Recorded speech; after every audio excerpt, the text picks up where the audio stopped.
قوم سبا پر اللہ کے عذاب کا واقعہ۔ اہل سرسار کی ایک قوم جسے قوم سبا بھی کہا جاتا ہے، اللہ تعالیٰ کی بے شمار نعمتوں کے اندر زندگی گزار رہی تھی۔ یہ قوم ایک عظیم تہذیب و تمدن کی مالک تھی۔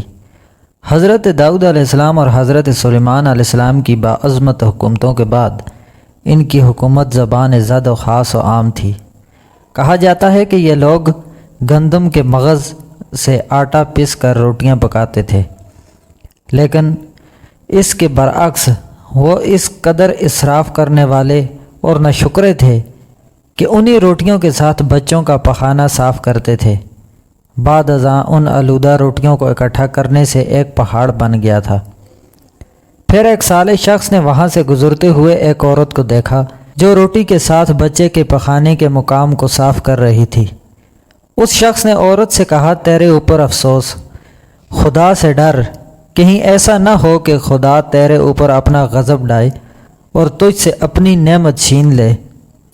اس عورت نے جواب میں مذاق اڑایا اور مغرورانہ انداز میں کہا، جاؤ جاؤ، گویا کہ مجھے بھوک سے ڈرا رہے ہو۔ جب تک سرسار جاری ہے مجھے بھوک سے کسی قسم کا کوئی خوف نہیں۔ کچھ زیادہ عرصہ نہیں گزرا تھا کہ اللہ تعالیٰ نے ان لوگوں پر اپنا غضب ڈایا۔ پانی جو کہ زندگی کی بنیاد ہے ان لوگوں سے چھین لیا، یہاں تک کہ قحط نازل ہوا۔ بات یہاں تک پہنچ گئی کہ ان کی ذخیرہ کی ہوئی تمام غذا ختم ہو گئی۔ آخرکار وہ مجبور ہو گئے کہ انہیں آلودہ روٹیوں پر ٹوٹ پڑے جو ان لوگوں نے اکٹھی کر کے پہاڑ کی مانند ڈھیر لگایا ہوا تھا، بلکہ وہاں سے روٹی لینے کے لیے صف لگتی تاکہ ہر کوئی وہاں سے اپنے حصے کی روٹی لے سکتا۔ کفران نعمت قحط اور ان کی بدحالی کے بارے میں متعدد روایات موجود ہیں۔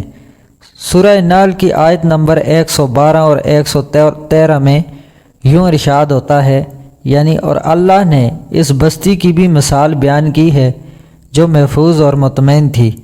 اس کا رزق ہر طرف سے باقاعدہ آ رہا تھا، لیکن اس بستی کے رہنے والوں نے اللہ کی نعمتوں کا انکار کیا تو خدا نے انہیں بھوک اور پیاس کا مزہ چکھایا، صرف ان کے ان اعمال کی بنا پہ کہ جو وہ انجام دے رہے تھے۔ اور یقیناً ان کے پاس رسول آیا تو ان لوگوں نے ان کو جھٹلایا، تو پھر ان تک عذاب آ پہنچا کہ یہ سب ظلم کرنے والے تھے۔ اسی قوم سبا کے بارے میں ایک اور واقعہ بیان ہوتا ہے کہ ان لوگوں نے اپنی زراعت کو بہتر طور پر کاشت کرنے کے لیے پانی ذخیرہ کرنے کی خاطر بلکہ دو پہاڑوں کے درمیان ایک بہت بڑا بند مارب تعمیر کیا ہوا تھا۔ سوراخ اور دوسرے پہاڑوں سے گزرا ہوا پانی اس بند میں آ کر وافر مقدار میں جمع ہو جاتا تھا۔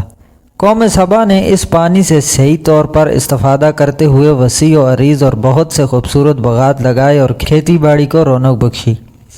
ان باغات کے درختوں کی شاخیں اس قدر پھلوں سے لدی ہوئی ہوتی تھیں کہ کہتے ہیں کہ اگر کوئی شخص سر پر ٹوکری رکھ کے ان کے نیچے سے گزرتا تو پھل خود بخود ٹوکری میں گرنا شروع ہو جاتے اور قلیل مدت میں ٹوکری تازہ پھلوں سے بھر جاتی۔ لیکن ان نعمتوں کی کثرت نے انہیں شکر کرنے کے بجائے سرمست اور غافل کر دیا، یہاں تک کہ ان کے درمیان بہت بڑا طبقاتی نظام وجود میں آ چکا تھا۔ ان میں سے صاحب اقتدار لوگوں نے کمزوروں اور ضعیفوں کا خون چوسنا شروع کر رکھا تھا، یہاں تک کہ ان لوگوں نے خدا سے ایک احمقانہ التماس کیا جس کا ذکر سورہ سبا کی آیت نمبر 19 میں ملتا ہے، یعنی انہوں نے کہا، خدایا ہمارے سفروں کے درمیان فاصلہ زیادہ کر دے۔